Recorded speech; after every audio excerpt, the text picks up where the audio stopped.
I'm Chris Farrell, and this is On Watch.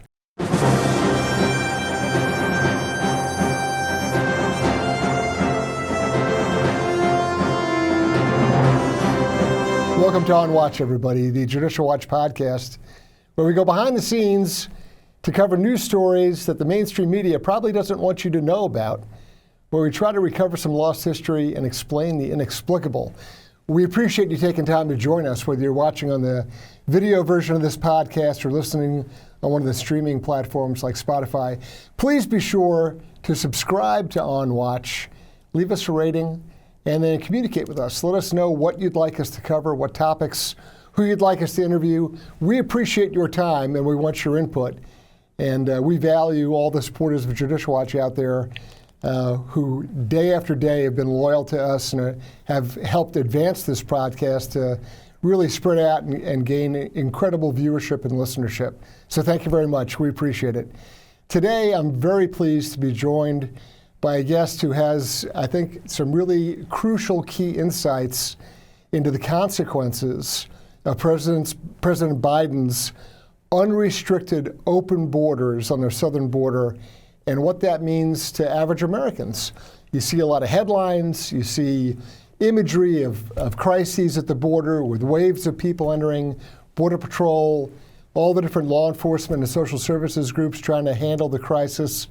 But there's another part of the border and immigration crisis that doesn't get as much attention. It gets sporadic, intermittent attention, but it doesn't get a real focus that it should. And so, today, to address exactly that, I'm very pleased to welcome to the show Don Rosenberg. Don, welcome to On Watch. Yeah, hi, Chris. Thank you for having me. Don, you're the founder of an organization called Advocates for Victims of Illegal Immigration Crime. There's certainly been a lot of attention paid to that, again, sporadically, but most recently with the case of the young nursing student in Georgia, Laken Riley. But she's really one name out of literally thousands of people who've been the victims of illegal immigration crime. How is it that you came to found this organization? Well, a little over 13 years ago, my son was in law school in San Francisco. He was going home one evening to his apartment, and an illegal alien tried to make a last-second left-hand turn and collided with my son. Had he stopped, I wouldn't be sitting here with you today because they were both going very slowly. But he tried to flee, and he drove back and forth over his body 3 times trying to get away. Oh my God. And killed him. And ironically, even though he was in the country illegally, and we were told that, when we met with the police department, they had confirmed that, but then a couple days later they called and said, oh, there was a mistake. He's in the country legally. So for the first 11 months, I mean, weird things were happening in the legal case. And over the next 11 months, I was really advocating against getting people without driver's licenses off the road because I thought the guy was here legally. Did a lot of radio shows, some TV shows locally, and I got contacted one night by an ICE agent surreptitiously who said, I hear you all the time, and I got to tell you, Roberto Gallo is in the country illegally. And he did prove himself, yeah, he definitely was an ICE agent, and Right. That was definitely the case. Right. And even at that point, I still, for the next couple of months, tried to stay away from the immigration part of the equation since, I am in California and people don't want to hear that. But it got to the point where when I was both testifying at commission hearings and things, where people were sort of justifying illegal aliens driving, even though I never mentioned the word illegal alien, because they had to get to work, they had to get to school, they had to take their kids to the doctor. And it was sort of like, yeah, we're sorry. I mean, one person even said this to me at a LA Police Commission hearing after I testified. He said, well, I'm sorry your son died, but Jose has to get to work. This is, I mean, And incredibly cold and not just insensitive, but really a brutalist mentality that doesn't take into account somehow the loss of human life is equated to somebody making their daily trip to work. I mean, it's completely out of touch with the reality. yeah, well, and I got a lot of that. At one point in Los Angeles, they actually ended up doing it. It was called Special Order 7, which if you were here illegally, you were allowed to drive without a license. It was eventually ruled unconstitutional, but it did go into effect. And one of the police commissioners, after I was done testifying, said, to me, have you no compassion?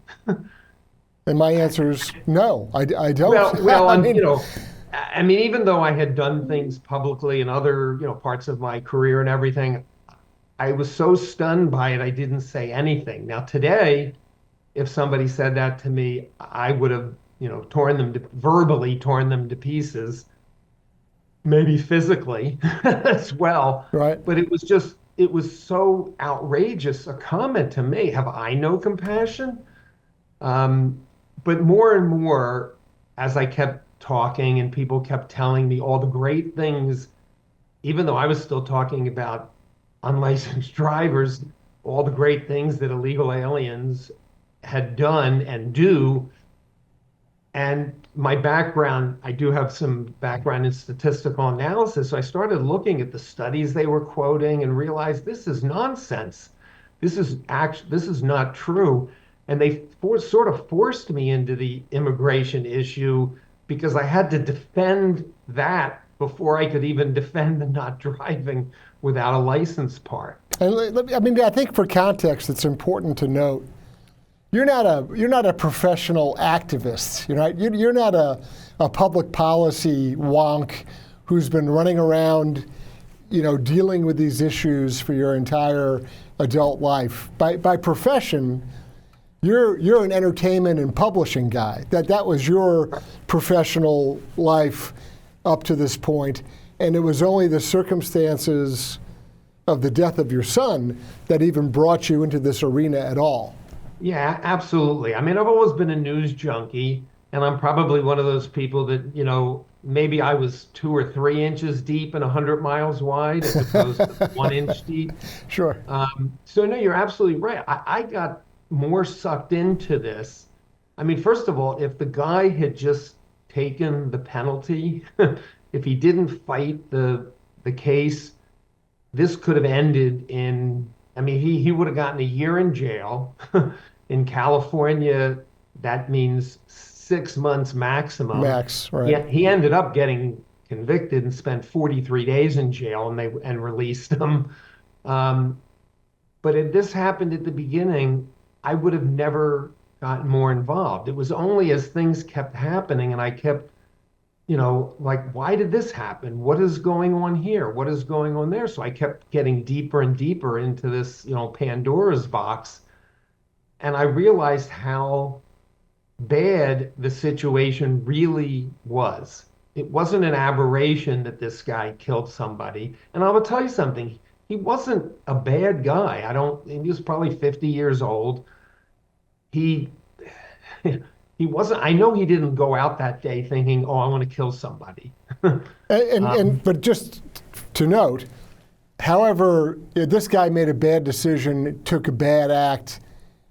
I get it. He's not some kind of career criminal who's been running around assaulting people but there are people like the guy who killed Kate Steinle, who was a career criminal, who was a multiple felon, and they treat that kind of guy virtually the same.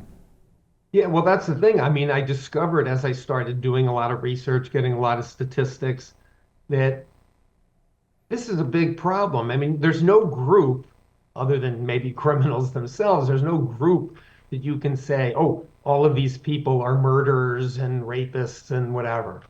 But the numbers that I found, and one of the great, if people really ever want to look at some numbers, because They don't keep records on illegal alien crime like they do most other crime, but the GAO has released 3 reports over the last 20 years where they compile data over years.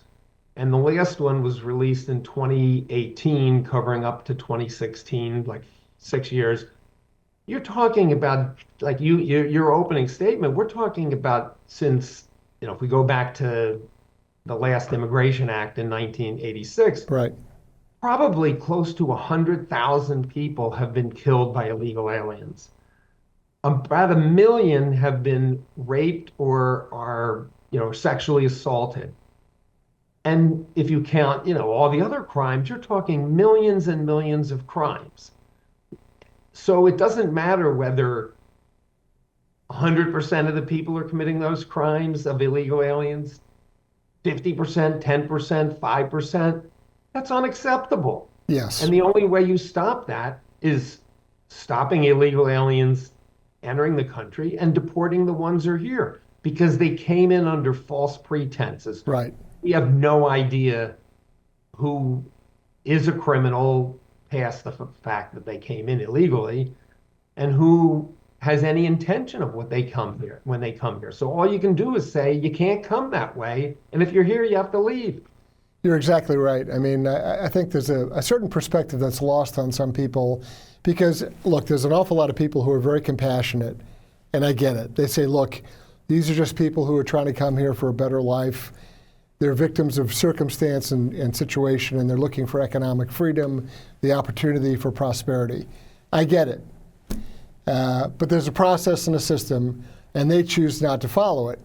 And then they enter the country unlawfully, and then very shortly after that, they often obtain documentation that's, again, illegal, it's unlawful, it's false documentation in order to obtain some kind of status or then go on to get a job, whether they're using somebody else's social security number or whatever.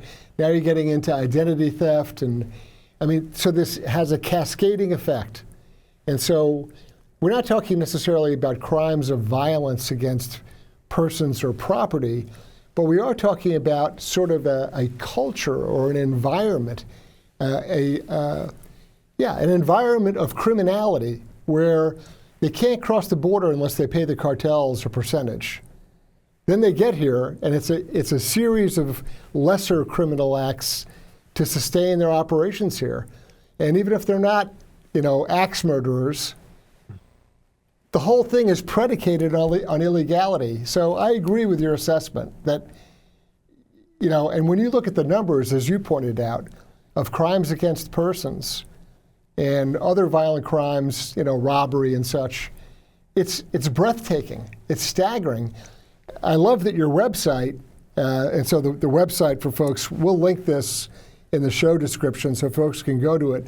But the organization, again, is Advocates for Victims of Illegal Immigration Crime. The website has tremendous resources, excellent reporting, lots of statistics, lots of reports, and then other commentary stuff as well to kind of give you a perspective. So I don't mean to interrupt you, but I just think there's some key pieces of the story that people need to look at the full picture. There's the immigration crime, but then there's an entire environment of criminality that is the foundation. It's the predicate for this entire thing. Right. Just one thing, if someone's trying to, search us, it's Advocates for Victims of Illegal Alien Crime. I'm sorry, illegal alien crime. I misspoke. Yeah. I mean, we try to get as much information as we can onto the site. I mean, it's interesting. You talked about, at the beginning, the media doesn't want to, cover this stuff. And their vetting process for an employee, no matter how low on the totem pole, is much stronger than is being done right now with the people we're allowing into the country. Right. And even if the person's only crime is how they come into the country, and everything you said is right, it's almost impossible to that be your only crime. But even if it is, the cost to U.S. taxpayers is staggering. You always hear this they come here and they're contributing to the economy. Well, contributions can be both negative and positive. And That's one way to put it. Yeah. well, it's like the guy who sends, a charity a check for 50 cents. Well, it costs the charity $3 to process the 50-cent check. Right. They'd rather not have it, and maybe they don't process it anyway. Yeah. Well, here you have a case where it's about a 10-to-1 ratio of what they contribute to what they cost. When COVID started and Gavin Newsom wanted to give illegal aliens, some money since the federal government wouldn't, he made a comment that, oh, they pay $2.5 billion a year in taxes. Well, I'll give him that. I mean, I have no idea where he gets his numbers, but fine. They cost Californians about $30 billion a year. It's over 20 billion just to educate their children. So they're not doing anything illegal about sending their kid to school, but it costs a lot of money. Right now, we pay about $25,000 a year, for a child K through 12. The average illegal alien maybe makes $40,000 a year. So how much in taxes is he paying? Where one kid, give them health insurance now, and if they're a citizen, if they were born here, you're talking probably about, it costs us probably $50,000 a year to support this one child. And most of them have more than one child. Sure. So and then you take in the other factors, such as housing and health care, other social services. That number spirals upwards. And it's not just a matter of education, but it's the entire kind of social fabric and network around that. It's quite expensive. And I have a unique position. I'm originally a New Yorker, and a very dear friend of mine did not flee New York. He's there in a very senior law enforcement position. And he tells me what his officers are dealing with when it comes to the influx of people in the city of New York, and how Mayor Adams is dealing with it, and how a lot of the mood in New York City is turning. All of a sudden, people are saying, hey, wait a minute, when your kid's school is closed and they're sent back to COVID-era Zoom classes because the school's being used to house and service illegal aliens, that has a tendency to make people kind of go, hey, wait a minute, right? All of a sudden, the local middle school is not a middle school anymore. And there's a wave of complications on top of it's sort of all the unintended or unanticipated consequences that come from this. So I have to ask you, you're sitting in California now, and I'm sure that, from your days of being in the entertainment industry and publishing industry, particularly in California, there's probably some old friends and colleagues who say to you, Don, what happened? Why did you, I guess they understand, obviously, the tragedy of your son's death, but how do they interact with you? How do they sort of process or engage with you now, because you had a career going one way, and now you're a pretty strong proponent in the other direction? Well, most of them, especially years ago when I, have these conversations, they've been, they listen to the media, and and at the start, yes, they're very sorry for what happened. Look, many of the people knew my son. Right. I was pretty high up in the food chain and dealt with people that were also high up. And many of them lived in the same area where I live, and we'd get together in non-business things. So they knew Drew. Right. And while they were, and most of them came to his funeral. So while they were very, touched and saddened by what happened, they looked at it as an anomaly. Yes, it's a terrible thing that happened, but what do we do about it? Yeah, they believe it's rare, which it's not. Yes, right. And the ones that that I've been able to have long conversations with over the years have a very different position now. because they know me, they know that I'm not feeding them a line. And, if they ask me, where did you get that information? I give them the source and Right. tell them, here, you can go find it. It's not, and I'm not being derogatory to Fox News, but I don't, my sources are typically government sources. I'm Sure. not going to quote, you know, people that have an agenda, whether it's good or bad or whatever it is. That's not what I do. Yeah. So, but it's still, well, there's so many other issues that we're against the Republican Party, which is for that issue that, I still have to vote this way. And as you were saying, in New York, it'll be interesting to see how many of those people say, okay, now that it's impacting me directly, Right. Right. I've got an issue with this and I'm going to go the other way. But a lot of it's all media driven. You mentioned, Lake and Riley at the beginning. The Los Angeles Times never printed the story at all. Yeah. I Not mean, one, not, that's a trick. That's a trick of sort of the propagandistic news cycle or news system that we're in. That if you don't report on it, it never happened. right. And a lot of it is lies of omission. Right. Right. We're just not, but, and I follow this pretty closely, and I, particularly with the LA Times, because that's where I live. Sure. And, I looked at the paper over when should this article have run? And what else ran as opposed to this? The story, the day it should have run, there was a pretty big story in the front section, not the front page, but the front section of the newspaper, on a kid in high school who was being forced to cut his hair. And like you said, I was in publishing. How could you possibly, who's the editor that made the decision that said, let's go with this story and Right. not this one? Well, I think recently we've seen some reporting, an op-ed piece written by an editor at NPR, Yeah. where I think he pulled back the veil or the curtain and said, look, and he's reporting about the National Public Radio office in D.C. and says, we've got a staff of 89 people. Every single one of the 89 is a registered Democrat, and most of them are active giving dollars to candidates. And the total number of Republicans is 0. That's a pretty hothouse environment. This is a, but like you said, there's the editor at the LA Times saying, don't report on this case.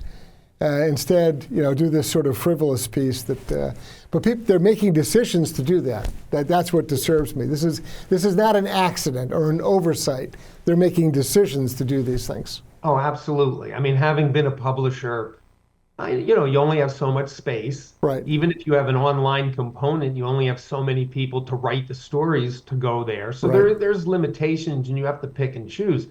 But some things are very simple. And the murder of a young woman on a college campus by an illegal alien who was caught in New York and released, Right. was caught in Georgia and released, that's a story that there is no decision over that. There Right. were probably half of the stories that day in the paper, this one would have, outshined Right. that one. Right. And particularly. So the thing, right? So the media, I blame the media more than I blame the politicians. We expect politicians to lie. We expect them to, go after the money and whatever. The whole reason behind journalism is to control them from doing that. Correct. And instead, we're supporting them to do that with the media, the way the media has taken positions on issues which they have no business doing. Yeah. You're not a journalist when you take a position. Yeah, I taught journalism law at George Mason University here in Virginia for 5 years. And sadly, I had innumerable instances and examples to use in class. And of course, I was kind of the token conservative on the faculty. But I would go into class and say, let's try to, and I'll cut both ways. Judicial Watch, we are equal opportunity offenders. We're philosophically conservative, but nobody's got a monopoly on corruption. So if they're a Republican or a Democrat, we're happy to go after them. So it's not a strictly partisan issue.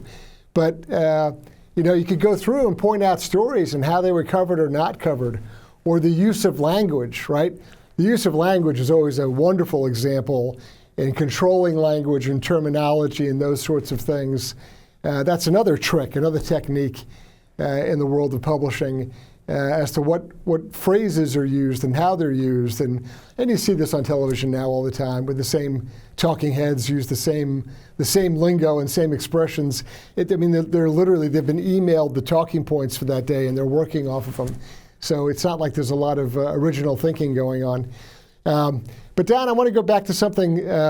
So you're in this position where you've lost your son. You're frustrated by the lying and the double talk and the yes but no and no but yes. And it's kind of like they're playing three-card Monte with you, right? You're supposed to guess what the truth is. But then you go from that experience to founding, and I'm going to say the name right this time, Advocates for Victims of Illegal Alien Crime. But you found this organization. So take us from, mourning father to I got to do something about this. Walk us through that. Okay. Well, for years I was kind of, somewhat doing this on my own. I would reach out frequently when I did get a story of someone who, had just suffered a tragedy. I would try to connect with the person as quickly as possible, just to give them a little both moral support and tell them what happened in my case and how the system was working. And what I learned as I was meeting some of these people and talking to them was it didn't matter whether it was a conservative area or a liberal area. The district attorneys or prosecutors, whatever they were called now, they want to get rid of these cases as fast as they can. They don't want to deal with them. Right. And, so, the group got a little bigger and bigger. We ended up, going to DC at various times to testify, meet with people. And a core of us said, maybe it's time to form an organization. Maybe an organization will give us a little more strength. Plus the fact there were a couple of organizations out there, and I'm not demeaning any of them, but they weren't run by victims. Right. Some were professional, some weren't, some were just, somebody who had taken an interest. So we started, we talked about starting AVIAC.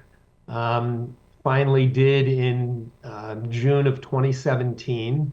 And I do need to give a call out to one of your people. Robert Stick became our attorney. He's a very good man and a very good friend. Yes, indeed. And he still is. And he has been incredibly helpful. And so I just did want to give him a plug. So what ended up happening, because we really started talking about this probably in early fall of 2016. So of course, Trump gets elected president. And all of a sudden, we have a friend in the White House, and we have, the ability to talk to people in government that we never had before. Right. As an individual, we weren't a group at the time. So, we formed a group, and, we're still going. Our main objective, because the one thing that I found and that we found that everybody we talked to that was a victim basically got screwed by the system, and typically early on, and it impacted how their case went. Yes. And that was anywhere from what the person was charged with, people being released and fleeing. Right. These things that are like that you need to know the first week after this happens, and it's hard to do that when you're in such shock. Sure. But these things were happening, and we wanted to stop them, and we were doing that for a while. It's become impossible now under both the Biden administration, lack of cooperation, and the fact that the media doesn't even, rarely covers these cases anymore. You mentioned, Kate Steinle. Sure. And then Lake and Riley. Well, I used to have when people would talk to me about Kate Steinle and the organization hadn't started yet, my comment was, well, half the people think she's the first person ever killed by an illegal alien, and the other half Right. never heard of her. Right. Exactly correct. Well, today on Lake and Riley, I would say 80% of the people, never heard of her. And the 20% that did think she's the first person that was ever killed by an illegal alien. So we also wanted to, how do we get our voice heard? How do we influence things? So we've spent a lot more time, meeting with politicians because, like I said, it's so hard. We find out about these tragedies, typically death, but it could be 4 months after it happens, at which point the cast is, the die has been cast as to how that person's going to be treated. And we still will reach out just as if you want to talk to somebody who's been through this Sure. and has passed the shock, here we are. But we more now, will deal with politicians. We write lots of emails to the news media, typically trying to correct factual statements they make that aren't factual. Well, that goes back to the control of language issue I spoke about a moment ago. There's a lexicon of approved words and phrases, and almost all the reporting is skewed. And they very few will ever respond. I mean, it's not. I don't want to give anybody my opinion unless they ask for it. So it's you said this, but here's the truth. I mean, even before I got before we came on here, I was looking at a column that was it's in the LA Times where the writer is accusing Trump of please don't call them animals. Now he did say that, but he was talking about illegal aliens. But her article says, quote, that was Trump last week in Grand Rapids, Michigan, talking about immigrants. No, he wasn't talking about it. Illegal aliens are not immigrants. Correct. And that's a point we try to push as a group constantly is there's a difference. You don't become an immigrant when you step over the border illegally. You don't become an immigrant when your visa expires. You don't become an immigrant requesting asylum, and you certainly don't become an immigrant when that asylum claim is denied and you refuse to leave. Right. So, don't do that. And I'd say I testified in July at a House Judiciary Committee hearing. And, everybody always has a theme. So the Democrats' theme, that point was don't demonize immigrants. And what I tried to say, and it's a little hard because you can't speak unless you're spoken to, what I tried to say is you're the one, to the Democrats, you're the ones demonizing immigrants by combining them with criminals. Correct. We're not doing that. I'm not talking about immigrants. I'm fine. And a matter of fact, my son Drew, who was killed and in law school, you never know till it happens. But when he did a semester overseas, he met a girl that he would have probably married. She would have been an immigrant. My other son married a first generation American, and her father is an immigrant. So I don't even want to connect. The two should not be connected at all. Right. That's what they do because they want to make criminals look better than they are, so they connect them with the people who followed the legal path. Right. Their whole objective is just to blur it all up. Yes, and, right. and make it as sensationalized in the way of saying, you basically, by what you're saying, you're attacking my grandmother, right? And it's like, no one's trying to attack your grandmother, right? I mean, that is not the issue at all. But they enjoy that kind of ambiguity. It's strategic. They deliberately blur it up and try to mix and match, and it's a dishonest effort on their part. And they know better, which is these are not stupid people. They know very well what they're doing, and that's. But you know what? They've been very successful. They have. Been extremely successful because when again, speaking as a publisher, we used to have a saying: "Don't argue with the guy who owns the ink." Right. And it's when you're trying to fight one person writing something and millions of people are seeing or hearing something. Right. One of the things that was interesting right after the State of the Union address, I mean, you talked about your friends in New York and everything, and obviously we're seeing people, you know, in much greater numbers being against illegal immigration. But right after the State of the Union thing, there was an article in the paper, and they were just, showing the rankings and the, viewership. And you always hear the left complaining about Fox News, like they're lying and poisoning everybody, and that's why people are against illegal immigration. Well, I looked at that, and Fox was the number one, they had the most viewers by one outlet. They had about 7%. But then when you look at CBS, NBC, ABC, MSNBC, CNN, on and on, Right. they had about 25%. Right. So it was more than three times as many. And then I went back and looked at newspapers that endorse, in 2020, Right. 44 papers out of the top 100 endorse Biden, seven endorsed Trump, and the others didn't endorse anybody. So the news media is in numbers is clearly on the other side of this issue than I am. Yeah. So and that's why people have such a false impression of what's really happening. So, they know illegal immigration is bad.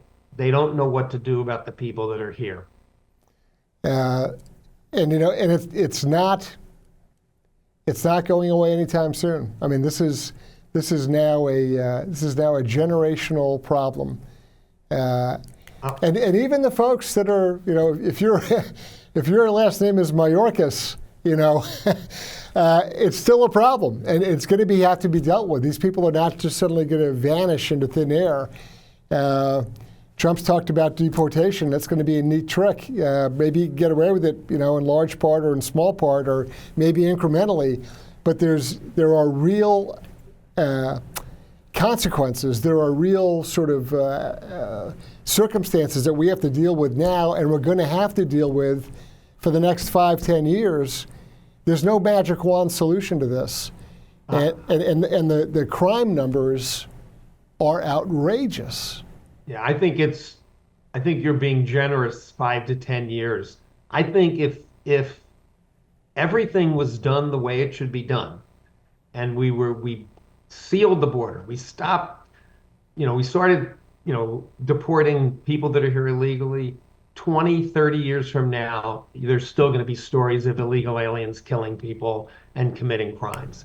Because no matter how hard you try to do it, it's almost an impossible task. It doesn't mean you don't stop, but it's like speeders. You can't stop them from speeding. Right. You control it to some extent. The problem is the Democrats think, oh, you can stop speeding. Just raise the speed limit to 100 miles an hour, and there's no more speeding. And that's what they're doing. Oh, just let the people in legally, and then we have no more problem with illegal immigration. Let me ask you a question. So we got somebody who's watching this or listening to it on the audio version, and they're motivated. They are fed up. Maybe they know somebody. Maybe a relative or the person down the street or a guy at work. He's had a family member who's been assaulted or some other very unfortunate situation, and they say, "Okay, that's it. I listened to this podcast. I heard this guy Don. He's telling a story." And they're motivated to do something. What are your recommendations? What John Q. citizen sitting out there, seeing the news, hearing us, says, "Okay, I've had enough." What do they do? What's the next step? How do you be positive about this? Well, I think, one thing, they should contact us, and you're going to have, it's aviac.us, aviac.us.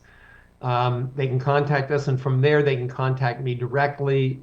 I respond to everyone, typically with a phone call. But the other thing they need to do is they need to write to their congressman and senator. They need to write to their local politicians. They need to tell their friends to write, their friends to call. There has to be a massive amount of pressure put on particularly, purple politicians that feel they need to address this issue. Right. Because I have a belief that if you could take, like, let's say HR2, and if you could take an anonymous vote on HR2, it would overwhelmingly pass the House and Senate. I agree. And many Democrats would vote for it if they didn't have to attach, and we know that's not going to happen, but if they didn't have to attach their name to it, because they know they'll be destroyed if they did. And, the few that are in very, very safe districts, they may come out and say something, but, they still may not vote. So these people have to feel that I'm going to lose if I don't address this issue. And the same thing, write to your local newspapers. Let them see. They probably won't print your letter, but let them see there are more people out there than they think are. I've written a lot of op-eds, particularly the LA Times. They never run them. Occasionally they'll run one of my letters. And then, if I speak to somebody there, they'll say, well, we don't get that many letters or op-eds from your side of the issue. And it's like, yeah, because you would never run them. I haven't Surprise, written one. surprise. Yeah. Well, it takes a long time to write a good op-ed unless you're an incredible writer, which, I'm not. So how much time am I going to waste sending something? I'll tell you a quick story that I did get, somewhat friendly with the guy who was the editor of the opinion page. He's not anymore. And when California was, becoming a sanctuary state, I wrote an op-ed and I said to him, look, can you do me a favor? I'm going to send this to the woman who runs that op-ed page, but could you just send it to her as well? Just, whatever. So he said, yeah, sure. So I sent it to her. I sent it to him. 15 minutes later, I get a response from her. This is, an excellent op-ed, but we're already considering other op-eds on the sanctuary state thing. Okay, I kind of expected that. So what ends up happening, they run 3 op-eds supporting sanctuary state. They run one that kind of explained, it was sort of neutral, explaining what sanctuary state was. Yeah. And of course, every article in the paper was supporting. It's like, so, okay, if it was so excellently written, then the only reason you didn't run it is because you don't want anybody to see what I've had to say. Yeah. Because, they're trying to make it look like, and this is sanctuary. We want to save, Jose the gardener and Maria the housekeeper from being deported. Right. And no, sanctuary has nothing to do with them. It has everything to do with protecting criminal illegal aliens. Right, who actually have super citizen rights, right? They have rights above and beyond anything that you or I, we could do the exact same thing, the exact same unlawful act.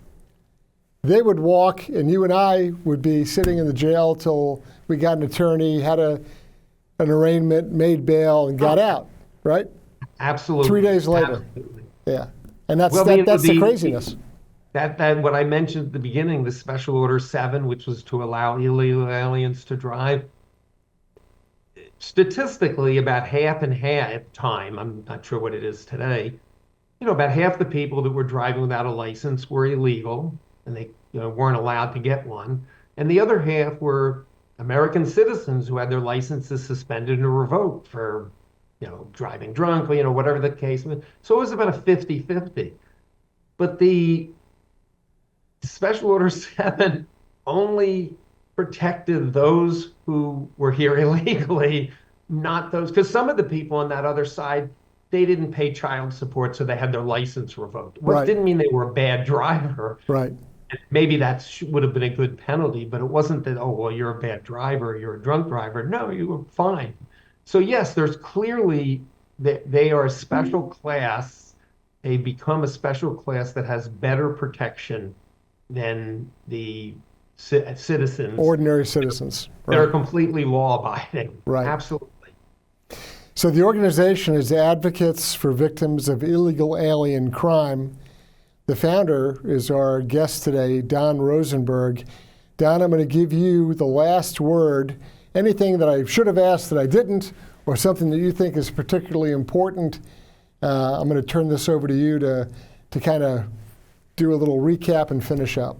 Well, and this is probably what I think is one of the most important things, other than, what I said about writing and speaking out and, to people, is that we don't want to demonize illegal aliens either. We want to demonize the process. We want to demonize, what they've done, not necessarily who they are. Because as you mentioned earlier, yeah, there are a lot of people that come here looking for a better life, and, for valid reasons that they would want to come, but not a valid reason to be allowed, to enter.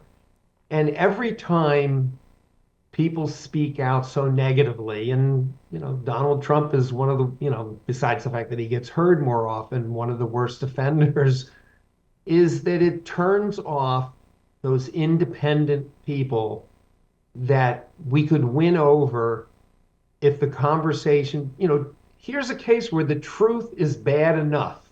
You don't have to go further. And like his comment that I mentioned earlier about animals, to me, and I would get blasted if anybody would listen to me here, is I think those people, the ones that are out, that are committing all these crimes, it's demeaning to animals to say that they're animals. Well, let's face it, animals do not kill. I get it. Yeah. It's the off-the-cuff expression from a 74-year-old New York real estate developer. I mean, that's you have to contextualize this, right? Right. So you can, say how bad they are, say how many crimes they commit. Like I said, all you have to do is be honest and state the facts. When you start name calling and again, like the article I said, you're going to get quoted in the paper that all immigrants. He didn't say that. It becomes a distraction. I agree. Right. So it's just, be careful what you say, but be strong about what you say and have the facts. You don't need to go overboard, because the winner of the election in November is going to be the guy who gets the most independents. The bases are going to go where they go, and neither side has enough of a base to win the election on their own. So that's where, and those people don't want to hear that, because, again, not being from Southern California, but living here for 35 years, most people's experience with illegal aliens is a good one. Oh, they come out, they mow my lawn, they do it cheap, they're very nice, they work hard, it's 100 degrees, they're out. Now, who knows what else they're doing, and I don't even want to, I wouldn't want to try to, say anything about that. But the thing is, so when you tell somebody that, oh, these people are animals, it's like, no, this guy's been mowing my lawn for 10 years, and they're all nice people. So it's a tough juxtaposition to convince that person that they're bad. And when they don't read about any of the bad things out here in the LA Times or see it on the news and can spread that nationwide, they don't believe what's being said. So all I would say is be honest, and the truth is more than enough to make people realize this is not a sustainable policy to allow these people to come here and to allow the ones that are here to stay. Don Rosenberg, I appreciate all that you've done. You certainly have the sympathy of Judicial Watch and my colleagues and my good friend Robert Sticht on your loss, but you've taken a loss and you've tried to turn it around, and you've tried to come up with a positive solution that calls for accountability and respect and dignity for human life, and for law-abiding citizens to do the right thing. So we thank you for taking time joining us today. We really appreciate it. Chris, thank you so much for having me. I can't bring my son back to life, but I want to try to, stop this from happening to anybody else. Don Rosenberg, you're a good man, and we appreciate your time. Thank you.